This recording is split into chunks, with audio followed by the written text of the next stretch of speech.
Hi everyone, कैसे हो आप लोग। आई होप कि आप सब एकदम बढ़िया होंगे। प्रिपरेशन भी जो आपकी अच्छी चल रही होगी।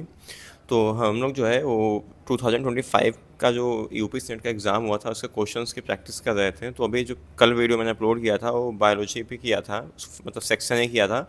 आज हम लोग सेक्शन बी उसका जो है वो प्रैक्टिस करने वाले हैं। तो आई होप कि आपने कल का वीडियो ज़रूर देखा होगा। अगर नहीं देखा होगा तो इस वीडियो को देखने के बाद आप जाके सेक्शन ए का जो वीडियो उसको देख लेना, तो आपको आइडिया लग जाएगा कि किस तरह के जो है क्वेश्चन एग्जाम में बायोलॉजी के पूछे जाते हैं। आज तो आपको केमिस्ट्री का पता चल ही जाएगा। ठीक है, तो चलो जो है वीडियो शुरू करते हैं बिना टाइम वेस्ट किए। So hey everyone, welcome to Florence academy excellence for nursing. I am Shivam Upadhyay, BSc nursing intern from KGMU Lucknow. Florence academy where excellence become a tradition. तो हम लोग आज जो है वो डिस्कस करने वाले हैं सेक्शन बी। तो सेक्शन बी का जो पहला क्वेश्चन है इसमें बोल रहा है कि which of the following hydrogen spectrum is observed in A visible region. तो ऑप्शंस में है, मतलब हाइड्रोजन स्पेक्ट्रम की कौन सी श्रेणी है जो दृश्य क्षेत्र में दिखाई देती है। Lyman series, Paschen series, Balmer series and Pfund series, sorry Pfund series. तो इसका जो है क्या ऑप्शन होगा, इसमें होगा बामर सीरीज। जो बामर श्रेणी है की रेखाएं जो हैं और दृश्य क्षेत्र में दिखाई देती है, इसलिए इन्हें आँखों से देखा जा सकता है। बामर series lies in a visible region. जो बामर सीरीज होती है, ये यहाँ पे कहाँ गई बामर सीरीज, किस में वो लाई करती हैं, लाई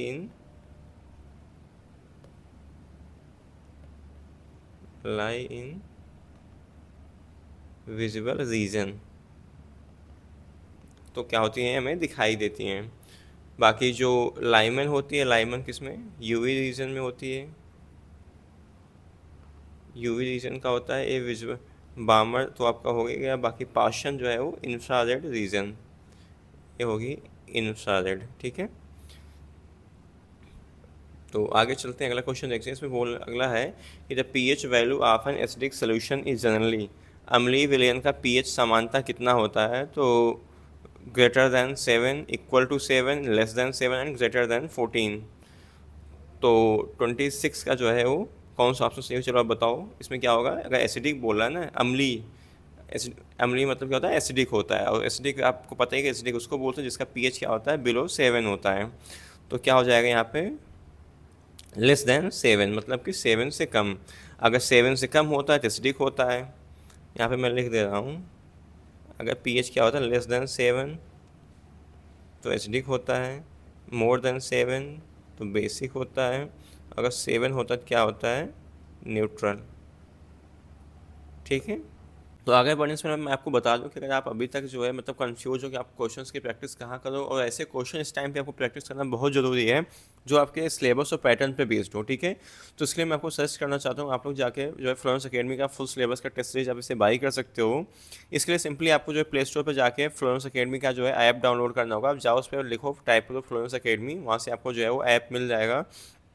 इसमें आपको जो है 99 रुपीज़ में आपको 18 फुल सिलेबस के जो टेस्ट पेपर प्रोवाइड किए जा रहे हैं। ठीक है, 18 टेस्ट पेपर जो है प्रोवाइड किए जा रहे हैं, और भी इस टाइम पे इस पर आपको डिस्काउंट भी मिल रहा है।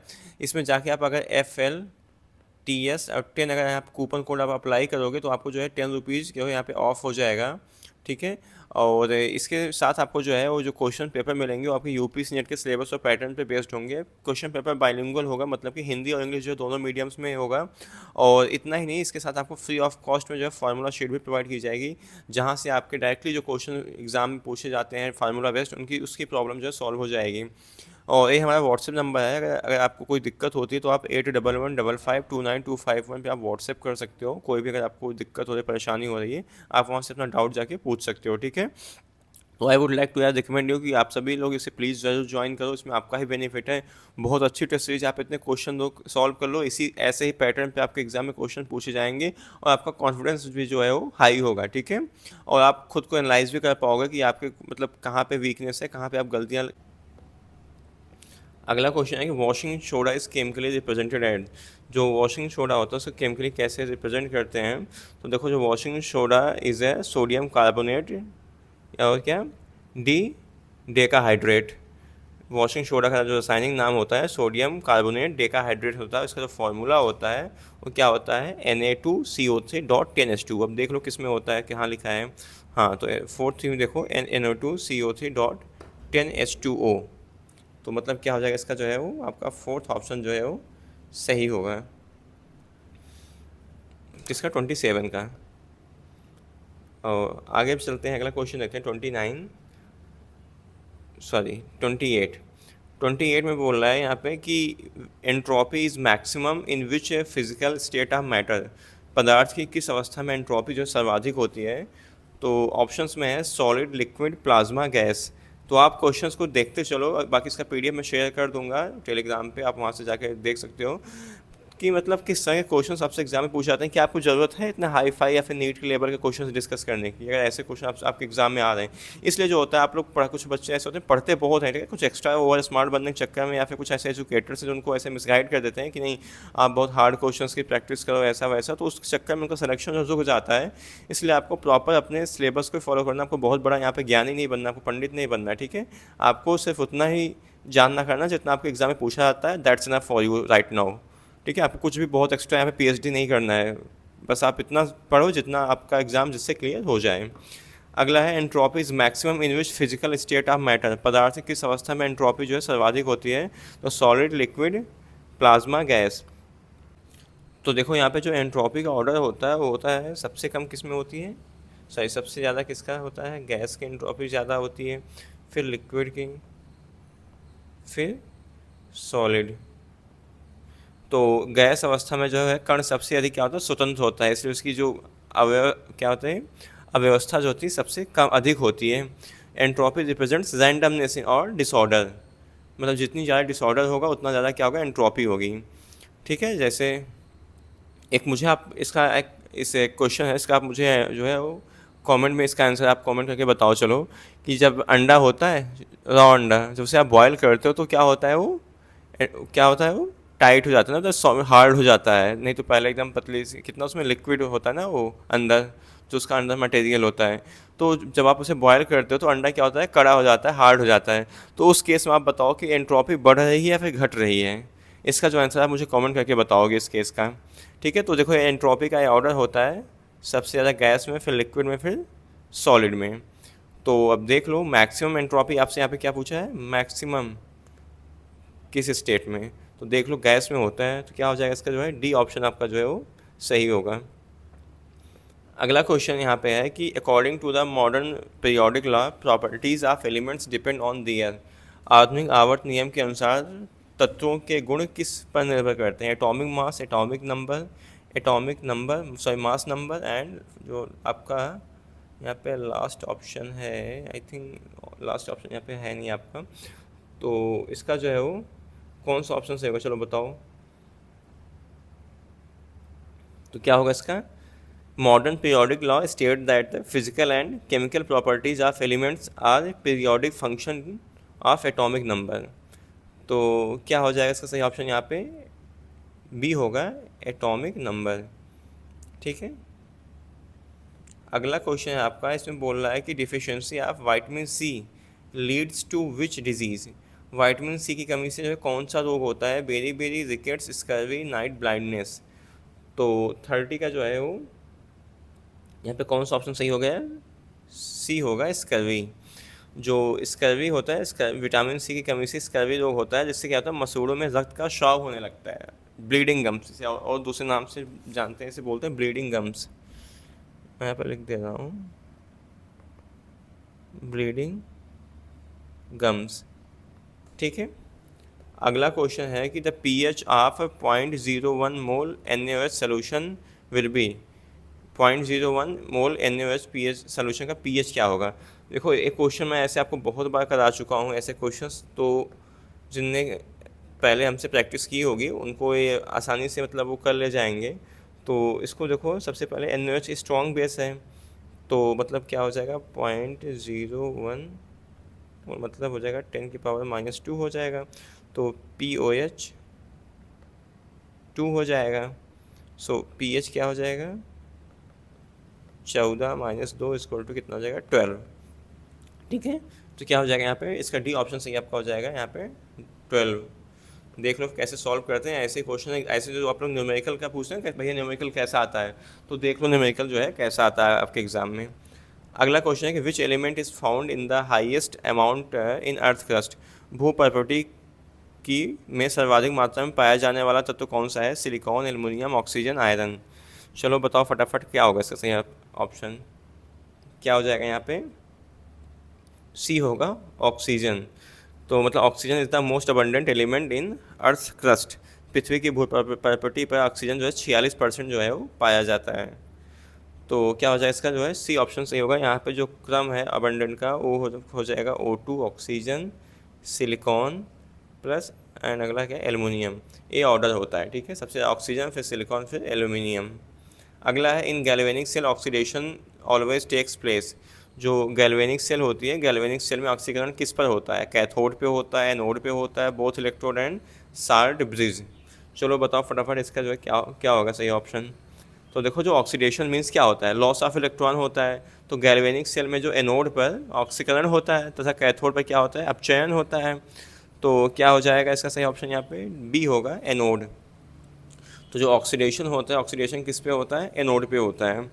किसमें, गैल्वेनिक सेल, याद रखना केस किसका है, गैल्वेनिक सेल का है। ठीक है, अगला क्वेश्चन है, इसको ऐसे याद करने का तरीका एक है ANOX। एनोड पे क्या हो जाएगा oxidation, AN stands anode, OX stands oxidation. ये क्या है, इसकी ट्रिक है। ठीक है, आप इसको याद रखना। अगला क्वेश्चन है इन द रिएक्शन है Al3 प्लस Fe बन जाएगा Fe2 plus aluminium. The reaction the reducing agent is. अब क्रिया में जो है रिड्यूसिंग एजेंट क्या है, एल्युमिनियम है कि Fe है कि Al3 प्लस है या फिर Fe2 प्लस है। चलो फटाफट बताओ क्या होगा सही ऑप्शन। इसको ऐसे क्वेश्चन मैं आपको बहुत करा चुका हूँ बहुत बार। ठीक है, मैं उन्हीं क्वेश्चंस को डिस्कस करता हूँ आपसे जो एग्ज़ाम में आपके आने की चांसेस हो, जो टेस्ट सीरीज में ना ऐसे क्वेश्चंस आपको जो है वो दिए गए हैं।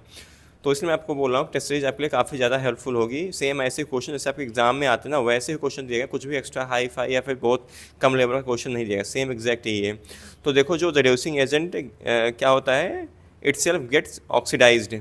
तो Fe देखो एफ क्या हो रहा है, Fe से यहाँ पे ऑक्सीडाइज इलेक्ट्रॉन को लॉस हो रहा है, तो क्या हो जा रहा है Fe2 प्लस में हो जा रहा है, इसलिए क्या है यार उपापचय है, रिड्यूसिंग एजेंट। ऐसे अगर आपको कॉन्सेप्ट क्लियर है फटाफट देखो ऐसे करते चले जाओगे, तो क्या इसका सही ऑप्शन हो जाएगा यहाँ पे बी हो जाएगा Fe। तो देख लो कैसे क्वेश्चन आपके एग्जाम में आते हैं। अगला है कि for exothermic process the value of enthalpy changes delta H. Enthalpy change को डेल्टा एच से रिप्रेजेंट करें। डेल्टा का मतलब ये होता है चेंज, ये जो डेल्टा है ना, डेल्टा को ऐसे ट्रायंगल से ऐसे रिप्रेजेंट करते हैं, इसका मतलब होता है चेंज। तो ऑप्शंस में है कि पॉजिटिव, नेगेटिव, जीरो, इनफाइनाइट। चलो बताओ उष्माक्षेपी अपक्रिया के लिए एंथैल्पी परिवर्तन क्या होगा। तो देखो जो एक्सोथर्मिक रिएक्शन क्या करती हैं, हमेशा हीट को रिलीज करते हैं ना, तो क्या हो जाएगी उष्माक्षेपी अपक्रिया में उष्मा बाहर निकलती है, इसलिए क्या हो जाएगा एंथैल्पी परिवर्तन ऋणात्मक होगा, मतलब कि डेल्टा एच जो हो जाएगा लेस देन जीरो हो जाएगा, तो मतलब कि ऋणात्मक होगा। तो क्या हो जाएगा इसका सही ऑप्शन यहाँ पे बी होगा नेगेटिव। अगला आपका क्वेश्चन है 36 में बोल रहा है कि which separation method is commonly used for liquid with large boiling point difference. जिन द्रवों के क्या है कथनांकों में अधिक अंतर होता है उन्हें अलग करने के लिए कौन सी विधि का उपयोग किया जाता है। तो ऑप्शंस में है fractional distillation, simple distillation, filtration and chromatography. तो देखो simple distillation is used when boiling point difference is very large. अगर दो चीज़ें हैं उनका जो बॉइलिंग पॉइंट का डिफरेंस बहुत ज़्यादा लार्ज है तो क्या होता है उनमें हम क्या है करते हैं, सिंपल डिस्टिलेशन करते हैं। ठीक है, द्रवों में कथनांकों में अधिक अंतर होता है तो आसवन, इसको हिंदी में आसवन भी बोलते हैं। ठीक है, जो डिस्टिलेशन है इसे क्या बोलते हैं, वो सरल आसवन भी बोलते हैं। क्या हो जाएगा इसका बी ऑप्शन जो है आपका सही होगा। तो देखो लार्ज बॉइलिंग पॉइंट डिफरेंस मतलब कि सिंपल डिस्टिलेशन, अगर स्मॉल बॉइलिंग पॉइंट डिफरेंस क्या हो जाएगा फ्रैक्शनल डिस्टिलेशन। तो दो चीज़ें यहाँ से सीख सकते हो। मान लो अगर इस बार एग्जाम में आपसे ही ना पूछ के बोल दिया कि स्मॉल बॉइलिंग पॉइंट, यहाँ पे जो है ना लार्ज जगह अगर सपोज आपको दे दिया स्मॉल दे दिया, तो क्या हो जाएगा आपका यहाँ पे आंसर, तब आपका हो जाएगा फ्रैक्शनल डिस्टिलेशन, तब ये चीज़ इस केस में इसको याद रखना, ठीक है।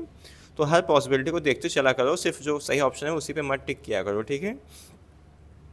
अब आगे चलते हैं, अगला क्वेश्चन देखते हैं। अगले क्वेश्चन में यहाँ पे बोल रहा है कि the liquid having close boiling points are separated by, निकट क्वथनांक वाले दो द्रवों में किस विधि से अलग किया जाता है। देख लो question, simple, fractional, filtration, evaporation. चलो इसका मैं आप कर ले जाओगे, इसका तो आपको पता ही होगा।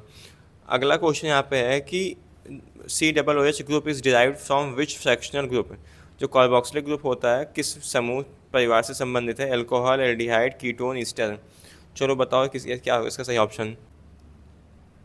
तो इसका जो है क्या होगा सही ऑप्शन, यहाँ पे आपको कार्बोक्सिलिक ग्रुप नहीं दिया, ठीक है। तो यहाँ पे क्या इसका क्या हो जाएगा, मैं यहाँ पे लिख देता हूँ।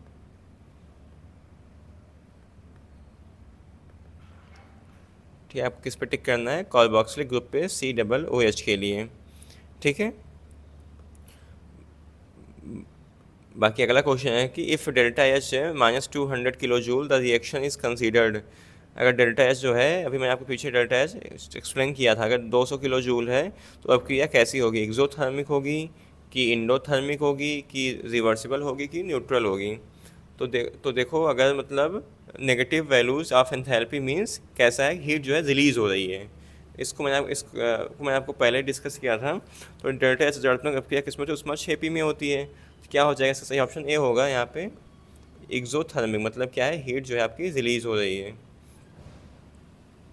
अगला क्वेश्चन है कि study of reaction rate and factor affecting scared, रासायनिक अपक्रिया की गति एवं उससे प्रभावित करने वाले कारकों का अध्ययन को क्या कहते हैं।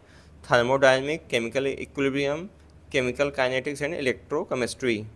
तो चलो 40 का बताओ कौन सा ऑप्शन सही होगा। तो 40 क्या होगा यहाँ पे, केमिकल काइनेटिक्स, मतलब कि रासायनिक गतिकी में अभिक्रिया की दर तथा उससे प्रभावित करने वाले कारकों का जो अध्ययन किया जाता है। Chemical kinetics deals with the speed of chemical reaction. Kinetics की मतलब ही क्या, स्पीड अप हो रहा है यहाँ पे। तो क्या हो जाएगा 40 का जो आपका सी होगा यहाँ पे, केमिकल काइनेटिक्स। अगला है कि एट स्टैंडर्ड टेम्परेचर, मतलब 273 kelvin, gases generally become solid, become stop moving, behavior ideally and condense completely। तो 40 का क्या हो जाएगा यहाँ पे, 40 का जो है वो सी हो जाएगा, behave ideally.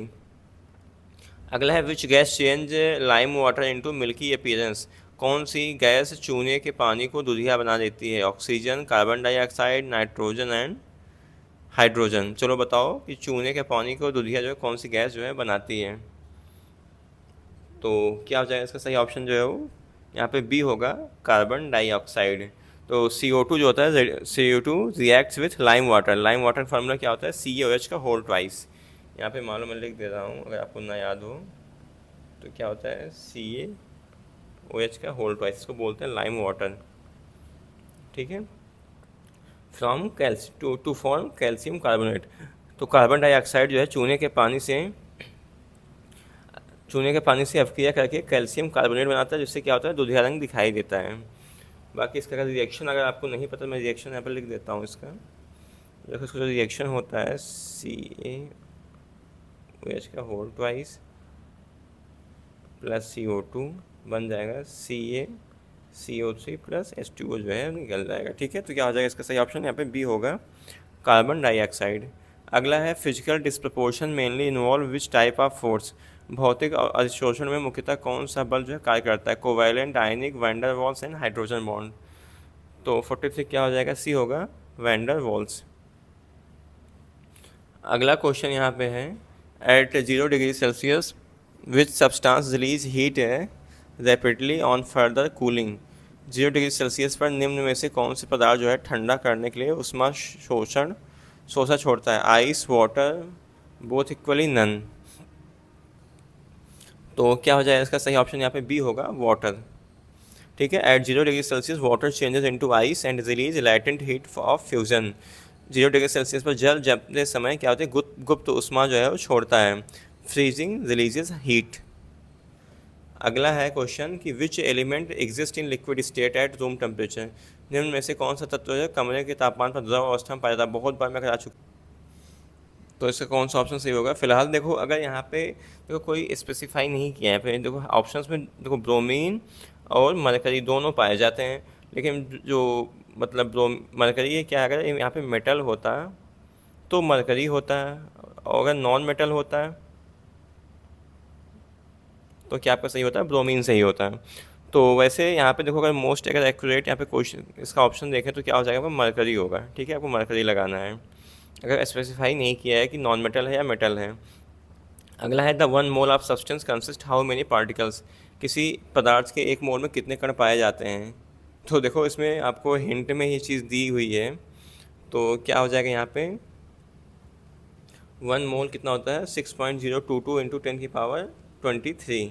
One mole contains Avogadro number, तो एक मोल एवोगाड्रो नंबर को एन से रिप्रेजेंट करते हैं, तो कितना हो जाएगा ये 6.022 इंटू 10⁻23, यहाँ पे 3।